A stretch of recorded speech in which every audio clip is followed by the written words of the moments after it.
Hello സുഹൃത്ത്, നമസ്കാരം. Competitions എന്ന് പറഞ്ഞാൽ നമുക്ക് എല്ലാവർക്കും അറിയാം.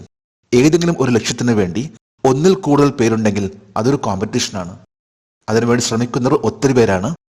എന്നാൽ അതിലാരാണ് കൂടുതൽ സമയവും അതുപോലെ തന്നെ സ്ട്രാറ്റജി, പ്ലാനിങ് ഇവയെല്ലാം ഉള്ളവർക്ക് മാത്രമേ വിജയിക്കാൻ സാധിക്കുകയുള്ളൂ. അപ്പം നമുക്കും വേണ്ടത് നല്ലൊരു എഫേർട്ട്, നല്ലൊരു സ്ട്രാറ്റജി, നല്ല പ്ലാനിങ് ഇവയെല്ലാം ഉണ്ടെങ്കിൽ നമുക്കും വിജയിക്കാൻ സാധിക്കും. അതിനുവേണ്ടി ശ്രമിച്ചാൽ മാത്രം മതി.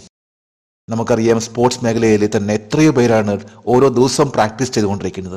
ഇപ്പൊ കേരളത്തിലെ നയന ജെയിംസ് ഇപ്പോൾ കേരളത്തിനും അതുപോലെ തന്നെ ഇന്ത്യക്കും അഭിമാനമാകുന്ന രീതിയിലുള്ള ഗോൾഡ് മെഡൽ ആണ് നേടിയിട്ടുള്ളത്. ഇന്ന് ജൂൺ 3 ലേറ്റസ്റ്റ് കറണ്ട് അഫേഴ്സുമായി ജേഡിസ് കറണ്ട് അഫേഴ്സ്.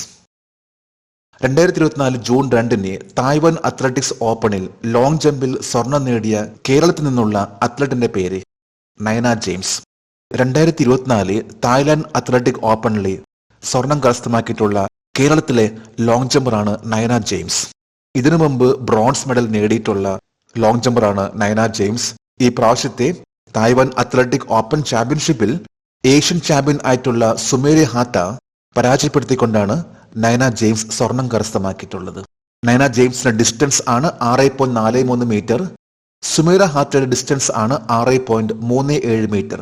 കേവലം 0.06 മീറ്ററിന്റെ ഡിഫറൻസിലാണ് ഏഷ്യൻ ചാമ്പ്യൻ ആയിട്ടുള്ള സുമേര ഹാത്തെ പരാജയപ്പെടുത്തിക്കൊണ്ട് നയന ജെയിംസ് സ്വർണം കരസ്ഥമാക്കിയിട്ടുള്ളത്. ഇതിനു മുമ്പ് 27ാമത്തെ നാഷണൽ ഫെഡറേഷൻ സീനിയർ അത്ലറ്റിക് കോമ്പറ്റീഷനിലും നയന ജെയിംസ് കേരളത്തിന് വേണ്ടി സ്വർണം കരസ്ഥമാക്കിയിട്ടുള്ള ലോങ് ജമ്പറാണ്. 2024 സിക്കിം നിയമസഭാ തിരഞ്ഞെടുപ്പിൽ വിജയിച്ച പാർട്ടി ഏത്? സിക്കിം ക്രാന്തികാരി മോർച്ച. അപ്പൊ സിക്കിം ക്രാന്തികാരി മോർച്ച SKM എന്ന് പറയുന്ന പാർട്ടി സിക്കിമിലെ നിയമസഭാ ഇലക്ഷനിൽ വിജയിച്ചു. സിക്കിമിലെ നിയമസഭയിൽ 32 സീറ്റ് ആണുള്ളത്. ഇതിൽ 31 സീറ്റും ലഭിച്ചിട്ടുള്ളത് സിക്കിം ക്രാന്തികാരി മോർച്ചയ്ക്കാണ്. ഓപ്പോസിഷൻ പാർട്ടിയായിട്ടുള്ള സിക്കിം ഡെമോക്രാറ്റിക് ഫ്രണ്ടിന് കേവലം ലഭിച്ചത് ഒരു സീറ്റ് മാത്രമാണ്. അതായത് 32 സീറ്റുകളിൽ 31 സീറ്റും സിക്കിം ക്രാന്തികാരി മോർച്ചയ്ക്കും, ഒരു സീറ്റ് സിക്കിം ഡെമോക്രാറ്റിക് ഫ്രണ്ടിനും. ഏപ്രിൽ 19 ലോക്സഭാ ഇലക്ഷനും അതുപോലെ തന്നെ നിയമസഭാ ഇലക്ഷനും. ഈ 2 ഇലക്ഷൻ നടന്നത് ഒരേ ദിവസം തന്നെയാണ്. അതായത് ഏപ്രിൽ 19 സിക്കിമിന്റെ ഇപ്പോഴത്തെ ചീഫ് മിനിസ്റ്റർ ആണ് പ്രേം സിംഗ് തമാങ്. അദ്ദേഹം 2 അസംബ്ലിയിൽ നിന്നാണ് വിജയിച്ചിട്ടുള്ളത്. ഒന്ന് റെനോക് അസംബ്ലിയും മറ്റൊന്ന് സോറങ് ചാക്കുങ് അസംബ്ലിയിൽ നിന്നും. 2024 അരുണാചൽ നിയമസഭാ തിരഞ്ഞെടുപ്പിൽ ഏത് പാർട്ടിയാണ് വിജയിച്ചത്? BJP. സിക്കിം അതുപോലെ തന്നെ മറ്റൊരു അസംബ്ലി ഇലക്ഷൻ നടന്നിട്ടുള്ളത് അരുണാചൽ പ്രദേശിലാണ്. ഇവിടെ വിജയിച്ചിട്ടുള്ളത് BJP ആണ്. BJP 3ാമത്തെ പ്രാവശ്യമാണ് വിജയിച്ചിട്ടുള്ളത്. അതായത് ജൂൺ 2 സിക്കിമിന്റെയും അരുണാചൽ പ്രദേശിന്റെയും ഇലക്ഷന്റെ പോൾ റിസൾട്ട്. ഇതനുസരിച്ച് അരുണാചൽ പ്രദേശിലെ BJP ആണ് വിജയിച്ചിട്ടുള്ളത്. അസംബ്ലി സീറ്റ് ആണ് അരുണാചൽ പ്രദേശിലുള്ളത്. ഇതിൽ 46 സീറ്റ് ആണ് ലഭിച്ചിട്ടുള്ളത്. എടുത്തു പറയേണ്ട ഒരു കാര്യം, ഈ 60 സീറ്റുകളിൽ 10 സീറ്റ് BJP എതിരില്ലാതെ വിജയിക്കുകയും ചെയ്തു. ഈ കഴിഞ്ഞ ഏപ്രിൽ 19 അരുണാചൽ പ്രദേശിലും ഇലക്ഷൻ. അതായത് ലോക്സഭ ഇലക്ഷനും അതുപോലെ തന്നെ അസംബ്ലി ഇലക്ഷനും നടന്നിട്ടുള്ളത് ഒരേ ഒരു ദിവസം തന്നെയാണ്. 2024 തായ്വാൻ അത്ലറ്റിക്സ് ഓപ്പണിൽ ഇന്ത്യ ആകെ എത്ര മെഡലുകൾ നേടി? 7 മെഡലുകൾ. തായ്വാൻ അത്ലറ്റിക് ഓപ്പൺ ഇത് അവസാനിച്ചു. ഇതിൽ ഇന്ത്യക്ക് 7 മെഡൽസ് ആണ് ലഭിച്ചിട്ടുള്ളത്. 3 gold, 3 silver, 1 bronze. Javelin thrower ആയിട്ടുള്ള DP മനുവിന് ഗോൾഡ്, ഒപ്പം ഗോൾഡ് മെഡൽ നേടിയിട്ടുള്ള നയന ജെയിംസ് ലോങ് ജമ്പിൽ. കൂടാതെ ഇന്ത്യയുടെ അൻകേഷ് ചൗധരി 800 മീറ്ററിലെ മെൻസിന്റെ 800 മീറ്ററിൽ ഗോൾഡ് നേടി. 3 പേരാണ് ഗോൾഡ് നേടിയിട്ടുള്ളത്: DP മനു, നയന ജെയിംസ്, അൻകേഷ് ചൗധരി. 2023-24 ഏത് രാജ്യത്തു നിന്നാണ് ഏറ്റവും ഉയർന്ന നേരിട്ടുള്ള വിദേശ നിക്ഷേപം ഇന്ത്യക്ക് ലഭിച്ചത്? സിംഗപ്പൂർ. FDI എന്ന് പറയുമ്പോൾ ഏത് രാജ്യത്തിന്റെയും ഏറ്റവും വലിയ ഉയർച്ചയ്ക്ക് അതിനെ സഹായിക്കുന്ന മറ്റു രാജ്യങ്ങൾ അവരുടെ നിക്ഷേപങ്ങളാണ്. അതായത് FDI എന്ന് പറയുന്നു ഫോറിൻ ഡയറക്റ്റ് ഇൻവെസ്റ്റ്മെന്റ്. ഓരോ രാജ്യങ്ങളും മറ്റു രാജ്യങ്ങളിൽ നിക്ഷേപിക്കാറുണ്ട് അവരുടെ ഇൻവെസ്റ്റ്മെന്റ് എന്ന രീതിയിൽ.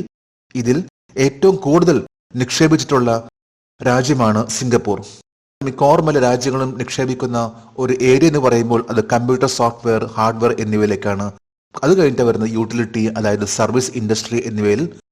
3ാമത് വരുമ്പോൾ ഓട്ടോമൊബൈൽസ് എന്നിവയാണ്. എന്നാൽ പോലും കഴിഞ്ഞ 2023-24 FDIയുടെ കണക്കനുസരിച്ച് നോക്കുമ്പോൾ 3.5% ഇടിവാണ് വന്നിട്ടുള്ളത്. കാരണം ആഗോളതലത്തിൽ തന്നെ പറയുമ്പോൾ പല രാജ്യങ്ങൾക്കും ഇപ്പോൾ മാന്ദ്യങ്ങളാണ്. പ്രത്യേകിച്ച് നമുക്കറിയാം, റഷ്യ, ഉക്രൈൻ എന്നീ രാജ്യങ്ങൾ തമ്മിലുള്ള യുദ്ധം, ഗാസ, ഇസ്രായേൽ തമ്മിലുള്ള പോരാട്ടം, ഇവയെല്ലാം ആഗോളതലത്തിൽ അനിശ്ചിതത്വം ഉണ്ടാക്കിയിട്ടുണ്ട്. ഇതനുസരിച്ച് ഇപ്രാവശ്യം ഇന്ത്യയിൽ 3.5% കുറവാണ് FDIയിൽ, അതായത് ഫോറിൻ ഡയറക്ട് ഇൻവെസ്റ്റ്മെന്റിൽ വന്നിട്ടുള്ളത്. ഏറ്റവും കൂടുതൽ സിംഗപ്പൂർ ആണെങ്കിൽ പോലും കഴിഞ്ഞ പ്രാവശ്യത്തെക്കാളും 31.55% കുറവാണ് ഈ പ്രാവശ്യം വന്നിട്ടുള്ളത്. അതായത് 2023-24 $11.77 ബില്യൺ നിക്ഷേപമാണ് സിംഗപ്പൂർ ഇന്ത്യയിലേക്ക് ഇൻവെസ്റ്റ് ചെയ്തിട്ടുള്ളത്. പ്രധാനമായിട്ടും പറയുമ്പോൾ കമ്പ്യൂട്ടർ മേഖലയിലാണ് സിംഗപ്പൂരിന്റെ ഈ ഒരു നിക്ഷേപം. എന്നാൽ നെതർലാൻഡിന്റെ ജപ്പാന്റെ നിക്ഷേപം നോക്കുമ്പോൾ ഈ പ്രാവശ്യം കൂടുതലാണ്, കഴിഞ്ഞ വർഷത്തേക്കാളും കൂടുതലാണ് നെതർലാൻഡും ജപ്പാനും ഇന്ത്യയിൽ ഇപ്പോൾ നിക്ഷേപിച്ചിട്ടുള്ളത്, അതായത് ഇൻവെസ്റ്റ്മെന്റ് നടത്തിയിട്ടുള്ളത്. മറ്റ് പ്രധാന രാജ്യങ്ങളാണ് Mauritius, US, UK, UAE, Cayman Island, Germany, Cyprus എന്നിവയെല്ലാം. 2024 T20 ലോകകപ്പിൽ 2 രാജ്യങ്ങൾ പ്രതിനിധീകരിക്കുന്ന 5ാമത്തെ ക്രിക്കറ്റ് താരം ആരാണ്? Quarry Anderson. കോറി ആൻഡർസൺ 2 രാജ്യങ്ങൾ റെപ്രസെന്റ് ചെയ്തിട്ടുള്ള T20 മത്സരത്തിൽ മത്സരിച്ചിട്ടുള്ള വ്യക്തിയാണ്.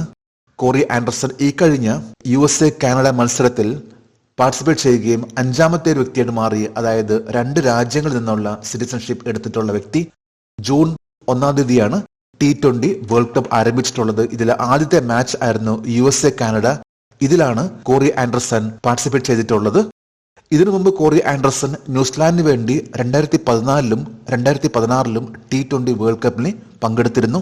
ഇപ്പോൾ 2024 T20 വേൾഡ് കപ്പ് USA വേണ്ടിയാണ് കളിക്കുന്നത്. സൗത്ത് ആഫ്രിക്ക നെതർലാൻഡ്സിന്റെ പൗരത്വം നേടിയിട്ടുള്ള റോയൽ ഓഫ് വാൻ ഡെർ മെർവെയും, ഓസ്ട്രേലിയ നെതർലാൻഡ്സിന്റെ ഡിക് നാൻസും, ഹോങ്കോങ് ന്യൂസിലാൻഡിന്റെ പൗരത്വം നേടിയിട്ടുള്ള മാർക്ക് ചാപ്മാൻ, സൗത്ത് ആഫ്രിക്ക നമീബിയയുടെ ഡേവിഡ് വെയ്സ്, 5ാമത്തെ വ്യക്തിയാണ് ഇപ്പോൾ USA ന്യൂസിലാൻഡിന്റെ പൗരത്വം നേടിയിട്ടുള്ള Corey Anderson. ICC men's T20 world കപ്പിൽ 4 ഗ്രൂപ്പ് ആണുള്ളത്. ഇതിൽ ഗ്രൂപ്പ് എയിലാണ് India, Pakistan, Ireland, Canada, USA. ഇന്നലെ ജൂൺ 2 ഇന്നലത്തെ കറണ്ട് അഫയേഴ്സിലെ ഒരു ചോദ്യമാണ്: മഹർഷി വാൽമീകിന്റെ പേരിലുള്ള ഇന്ത്യയിലെ വിമാനത്താവളം ഏതാണ്? ഇതിന്റെ ഉത്തരം അയോധ്യ എയർപോർട്ട്. അയോധ്യ എയർപോർട്ട് ആണ് ഈ കഴിഞ്ഞ ജനുവരിയിൽ മഹർഷി വാൽമീകി എന്ന പേര് നൽകിക്കൊണ്ട് അയോധ്യ എയർപോർട്ടിന്റെ പേര് മാറ്റിയിട്ടുള്ളത്. ജെഡിസ് കറണ്ട് അഫയേഴ്സിന്റെ ഇന്നലത്തെ ഈ ചോദ്യത്തിന് മറുപടി നൽകിയിട്ടുള്ള ഓരോരുത്തർക്കും ജെഡിസ് കറണ്ട് അഫയേഴ്സിന്റെ ആശംസകൾ. നമുക്ക് ഇന്നത്തെ കറണ്ട് അഫയേഴ്സ് ഒന്നുകൂടി റിവൈസ് ചെയ്യാം. 2024 ജൂൺ 2 തായ്വാൻ അത്ലറ്റിക് ഓപ്പണിൽ ലോങ് ജമ്പിൽ സ്വർണം നേടിയ കേരളത്തിൽ നിന്നുള്ള അത്ലറ്റിന്റെ പേര് നയന ജെയിംസ്. 2024 സിക്കിം നിയമസഭാ തിരഞ്ഞെടുപ്പിൽ വിജയിച്ച പാർട്ടി ഏത്? സിക്കിം ക്രാന്തികാരി മോർച്ച. 2024 അരുണാചൽ നിയമസഭാ തിരഞ്ഞെടുപ്പിൽ ഏത് പാർട്ടിയാണ് വിജയിച്ചത്? BJP. 2024 തായ്വാൻ അത്ലറ്റിക്സ് ഓപ്പണിൽ ഇന്ത്യ ആകെ എത്ര മെഡലുകൾ നേടി? 7 മെഡലുകൾ. 2023-24 ഏത് രാജ്യത്തു നിന്നാണ് ഏറ്റവും ഉയർന്ന നേരിട്ടുള്ള വിദേശ നിക്ഷേപം ഇന്ത്യക്ക് ലഭിച്ചത്? സിംഗപ്പൂർ. 2024 T20 ലോകകപ്പിൽ 2 രാജ്യങ്ങൾ പ്രതിനിധീകരിക്കുന്ന 5ാമത്തെ ക്രിക്കറ്റ് താരം ആരാണ്?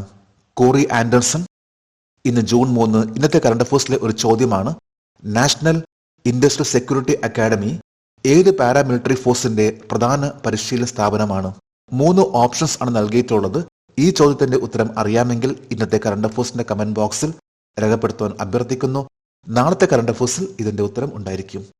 ലേറ്റസ്റ്റ് ആയിട്ടുള്ള ഓരോ കാര്യങ്ങൾ ഓരോ ദിവസം ജെഡിസ് കറണ്ട് അഫയേഴ്സ് ഏറ്റവും ലേറ്റസ്റ്റ് ആയിട്ടുള്ള കറണ്ട് അഫയേഴ്സ് ആണ് നൽകി വരുന്നത്. ജെഡിസ് കറണ്ട് അഫയേഴ്സിന്റെ ഇന്നത്തെ ഈ വീഡിയോ കണ്ടിട്ട് ഇഷ്ടപ്പെടുകയാണെങ്കിൽ ഈ ചാനൽ സബ്സ്ക്രൈബ് ചെയ്യാനും ഷെയർ ചെയ്യാനും മറക്കരുത്. നമുക്ക് നാളെ വീണ്ടും പുതിയ കറണ്ട് അഫയേഴ്സുമായിട്ട് കാണാം. Thank you very much.